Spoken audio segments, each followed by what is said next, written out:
Emmanuel Macron vient d'arriver en Indonésie et il faut vraiment que je vous raconte ce qu'il va y faire parce qu'il y a de quoi s'inquiéter. Les objectifs officiels, c'est créer des chaînes de valeur résilientes, encourager la transition énergétique et renforcer les liens de défense. Je vous traduis, acheter du nickel, de l'huile de palme et vendre des armes en échange. Je commence par vous raconter l'histoire du nickel. En Indonésie, c'est une entreprise française qui exploite la plus grande mine de nickel au monde. Elle s'appelle Eramet. Cette mine, elle est située en plein milieu du territoire d'un peuple autochtone qui s'appelle les Oranganamanyawa et qui a choisi, pour certains d'entre eux, de vivre de manière isolée. Mais ça, c'était sans compter sur Eramet, qui a déjà déforesté 2000 hectares de leur territoire.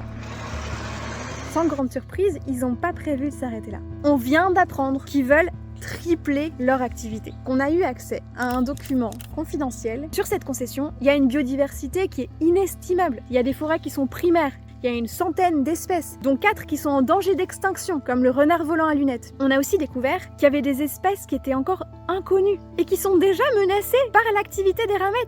Et c'est ça, le nickel qu'Emmanuel Macron est en train de négocier en Indonésie. Eramet, grande entreprise française d'extraction, elle le fait aux meilleures normes environnementales et sociales. Et c'est pas du tout le seul enjeu de ce voyage présidentiel. Il faut absolument que je vous présente Defé, qui est une activiste papou et qui a elle aussi un message pour Emmanuel Macron. One of the agreements that he will talk about is regarding defense. I just wanted to remind you that currently there is an ongoing deforestation project in the southern part of West Papua where they will open 2 million hectares area for sugarcane plantation and new creation of rice fields. The military approach that already happening affected the community physically and also mentally. Please remind that this weapon isn't used directly to the community or the people, especially in West Papua.